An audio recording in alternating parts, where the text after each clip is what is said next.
Hello students, welcome back to my channel. कैसे हो आप सब? उम्मीद करती हूँ बेटा सभी अच्छे होंगे और अपना ख्याल भी रख रहे होंगे।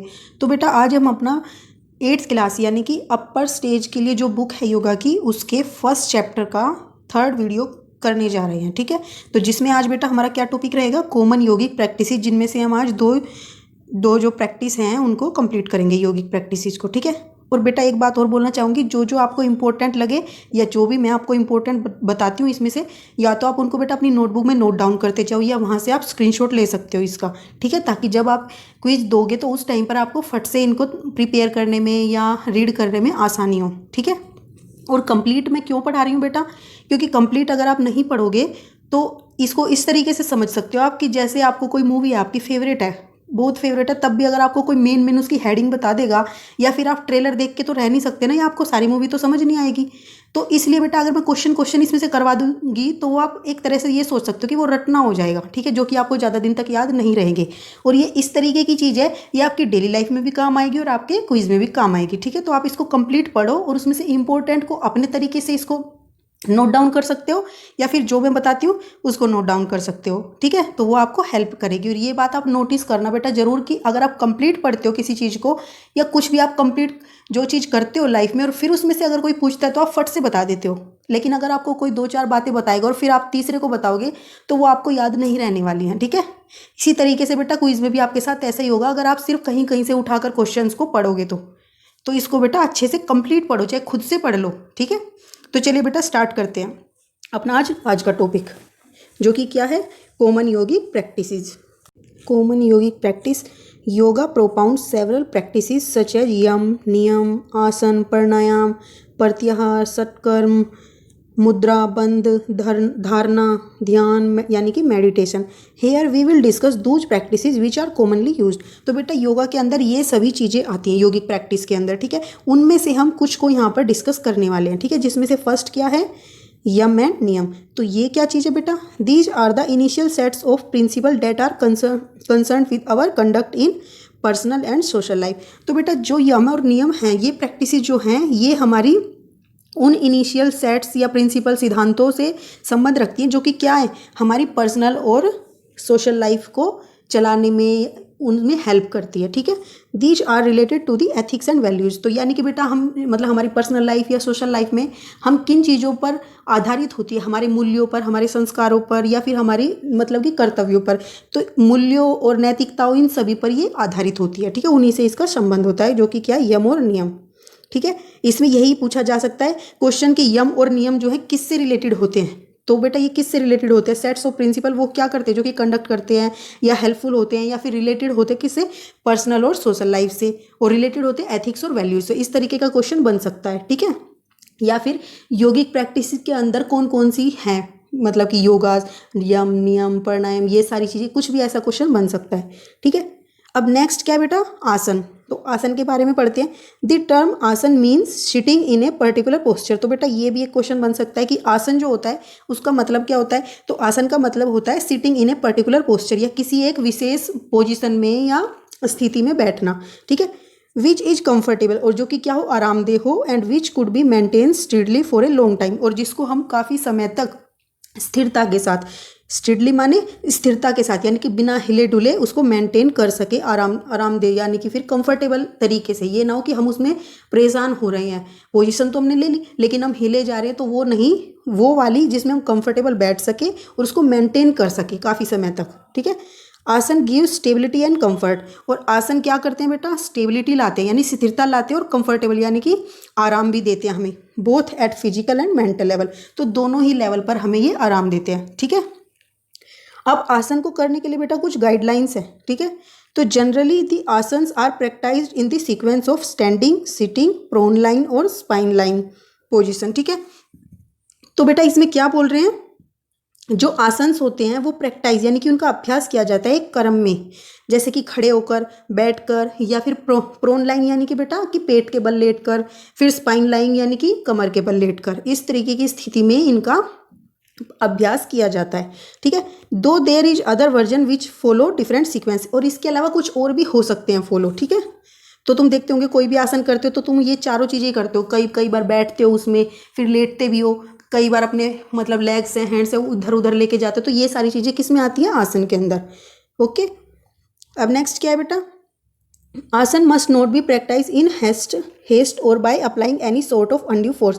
और बेटा जो आसन्स होते हैं उनको या फिर जो अभ्यास हम उनका करते हैं उनको हमें जल्दबाजी में नहीं करना चाहिए, या फिर any sort of undue force, यानी कि कोई भी इस तरीके का फोर्स जो ज़रूरत ही नहीं है। आसन तो बहुत ही मतलब कि आराम से और स्लोली किए जाते हैं, तो हम उसमें कोई जल्दबाजी नहीं कर सकते। जैसे जंपिंग करते हैं तो जंपिंग में तो हम उछल कूद करते हैं, लेकिन आसन के टाइम पर हम इस तरीके का फोर्स नहीं लगा सकते जो अननेसेसरी हो, ठीक है, जो अनावश्यक हो, जिसकी ज़रूरत ही ना हो, उसके बिना भी हम उसको कर सकते हो योगा को। ओके, और जर्क शुड बी अवॉइडेड, या किसी तरीके का झटके से, जैसे हमें कोई अपना हैंड को स्ट्रेच करना है तो उसको एकदम झटके से नहीं करना, नहीं तो क्या हो सकता है, हमारी हड्डियों पर असर पड़ सकता है। ठीक है, asana should be performed with the body and breath awareness. और आसन जो होते हैं बेटा उनको हमें परफॉर्म करना होता है अपने शरीर और श्वास दोनों की, मतलब कि हमें उनका पता होना चाहिए, उनके बारे में अवेयर होना चाहिए कि हम किस लेवल तक जा सकते हैं। ठीक है, there should be coordination between breath and movement of the body parts. और बेटा उनमें क्या होना चाहिए, जो हमारी ब्रेथ होती है, श्वास होती है, या फिर हम जो शरीर की मूवमेंट्स करते हैं उन दोनों के बीच में एक तालमेल होना चाहिए। ठीक है,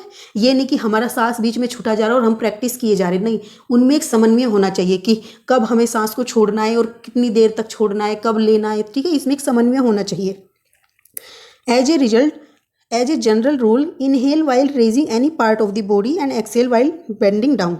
तो बेटा हम क्या कर सकते हैं, इनहेल कब करना है, ये क्वेश्चन बन सकता है यहाँ से। ठीक है, यहाँ से भी ये क्वेश्चन बन सकता है कि कब हम इनहेल करते हैं और कब हम एक्सहेल करते हैं। तो ये जनरल रूल है, किसके लिए है, तो बोल सकते हैं आसन के लिए। तो कब हमें इनहेल करना होता है, जब हम किसी भी बॉडी पार्ट को अपने को उठा रहे होते हैं। ठीक है, और फिर हम जब बेंड कर रहे होते हैं, और जब हम बेंडिंग डाउन करते हैं तो हम क्या करते हैं, श्वास को छोड़ते हैं बाहर। जैसे आप झुकोगे तो क्या करोगे, सांस को बाहर छोड़ोगे, और जैसे आप ऊपर उठोगे वापस से तो क्या करोगे, सांस को अंदर लोगे। ठीक है, ये क्या है, रूल रेगुलेशंस हैं कुछ आसन करने के। The practitioners has to follow instructions sincerely and practice them with an optimal attention. और जो अभ्यास करते हैं बेटा, इस चीज़ की प्रैक्टिस करते हैं, उनको क्या करना चाहिए, इंस्ट्रक्शंस को सिंसियरली, मतलब एक अच्छे सीरियस तरीके से उनको फॉलो करना चाहिए, and practice them with an optimal attention. और उनका अभ्यास करना चाहिए एकदम पूरे ध्यान के साथ, ये नहीं आधी अधूरी कर रहे हैं। ठीक है, नेक्स्ट क्या है बेटा, final position should be attain slowly step by step and should be maintain with closed eyes. और जैसे जैसे हम किसी भी पोजीशन को लेने की कोशिश करते हैं, या फिर एक आसन में क्या होते हैं, स्टेप्स होते हैं बेटा, हम धीरे धीरे एक एक स्टेप पर करके फिर कंप्लीट योगा का करते हैं। जैसे हम करते हैं 1 2 3 4, तो मान लो 4 पर जाकर कंप्लीट होता है कोई भी आसन, तो फिर हम धीरे धीरे वहाँ तक गए और उसको हमें मेंटेन करना होता है, और अपनी क्या करते हैं, आइज़ को क्लोज करते हैं for an inward awareness with in the body, यानी कि अपने अंदर एक तरह की अवेयरनेस को क्रिएट करने के लिए। ठीक है, final position of asanas must be maintain for as long as one is comfortable. और आसन को ये इंपॉर्टेंट है बेटा कि हमें तभी तक उसको मेंटेन करना चाहिए, उसकी पोजीशन को, फाइनल को, जब तक हम क्या करें, कंफर्टेबल महसूस करें।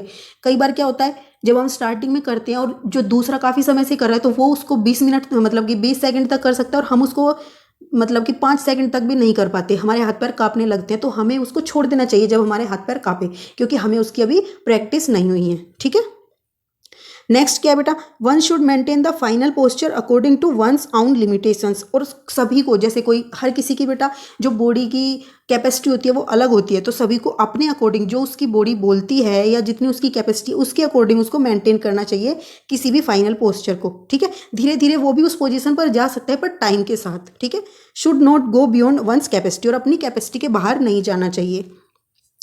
नेक्स्ट है बेटा, during maintenance phase of asana there should ideally be no tremors और एनी टाइप ऑफ डिस्कम्फर्ट।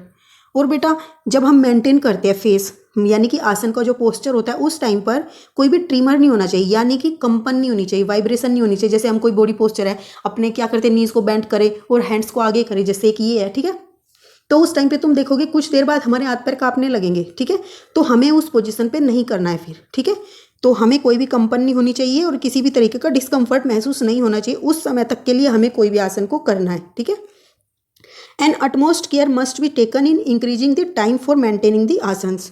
और क्या करना है, हमें धीरे धीरे अपने समय को बढ़ाते जाना है। स्टार्टिंग में थोड़ी देर के लिए, जैसे कोई आसन आपने स्टार्ट किया, आप नहीं कर पा रहे हो, 5 सेकंड कर पा रहे हो तो 5 सेकंड करो, अगले दिन 6 करो, फिर 7 करो, धीरे धीरे आप 20 तक पहुंच जाओगे। ठीक है, तो इस तरीके से आपको मेंटेन करना है। नेक्स्ट है बेटा, रेगुलर प्रैक्टिस इज असेंशियल, और रेगुलर अभ्यास करना जरूरी है, तभी हम बेटा ये टाइम को इंक्रीज कर पाएंगे अपने। Body start listening to your command only after a regular and diligent training for a sufficient period of time. और जब बेटा हम क्या करते हैं, रेगुलर अभ्यास करेंगे तो धीरे धीरे क्या करेगी, हमारा शरीर जो हमारी बॉडी है उस पर हमारी कमांड होने लगेगी, यानी कि वो हमारे जैसा हम चाहेंगे उसी तरीके से बेंट हो सकती है, को मतलब कि रिलैक्स हो सकती है, स्ट्रेच हो सकती है। ओके, और ये कब आएगा, जब हम एक रेगुलर और डेलिगेंट यानी कि बिना थके किसी भी चीज़ को प्रयास करते रहेंगे बिना रुके। Okay, if regularity is disturb due to some reasons then one should resume the practice as soon as possible. अगर बेटा किसी भी कारण से हम नहीं कर पाते रेगुलर, तो हमें जल्दी से जल्दी जितना भी हो सके वापस से रेगुलरिटी में आना चाहिए, नहीं तो फिर वो हमारे जो अभ्यास हम कर चुके हैं उसका कुछ असर हमारी बॉडी में नहीं दिखेगा। ठीक है, in the initial phase yogic practices involve deconditioning and reconditioning processes. और बेटा जब हम शुरुआत करते, कोई भी इनिशियल फेज होता है, तो योगिक प्रैक्टिसेस जो होती हैं वो डीकंडीशनिंग और रिकंडीशनिंग प्रोसेस को यानी कि इन्वॉल्व करती हैं। यानी कि क्या करते हैं, हम कभी करते हैं उसको, कभी नहीं करते, मतलब कि कभी हमें वो अच्छी लगती है, कभी हमें अच्छी नहीं लगती, कभी हमें मतलब आराम देती है, कभी हमें आराम नहीं देती, तो इस तरीके का कुछ ना कुछ उसमें होते रहता है। देयरफॉर इनिशियली वन में feel little fatigued after the practice. तो इसीलिए हमें शुरुआत में क्या लगता है बेटा कि हमें थकावट महसूस हो जाती है थोड़ा सा वर्कआउट करते ही, but after few days practice body and mind get adjust and one start experiencing a feeling of wellbeing and happiness again. और जैसे जैसे हम बेटा ये प्रैक्टिस कंप्लीट कर लेते हैं तो फिर हमारे बॉडी और माइंड के बीच में एक समन्वय या तालमेल आ जाता है, और वो क्या करते हैं, एडजस्ट करना स्टार्ट कर देते हैं। फिर हमें एक फीलिंग आती है अपने स्वस्थ होने की, ठीक है, हैप्पीनेस की, खुशी का अनुभव हमें होने लगता है, और लेकिन एक टाइम के बाद। तो उसके लिए क्या जरूरी है, रेगुलरिटी मेंटेन करना जरूरी है। तो ये सारी डिटेल थी बेटा यम नियम और आसन के बारे में। दो हमारी कॉमन योगा प्रैक्टिस थी जो हमने आज कंप्लीट की। उम्मीद करती हूँ आपको इसके बारे में ये अच्छे से समझ आई होगी। तो इस वीडियो में बेटा इतना ही। तो तब तक के लिए ऐसे ही हंसते रहिए, मुस्कुराते रहिए, पढ़ते रहिए और आगे बढ़ते रहिए। Thank you.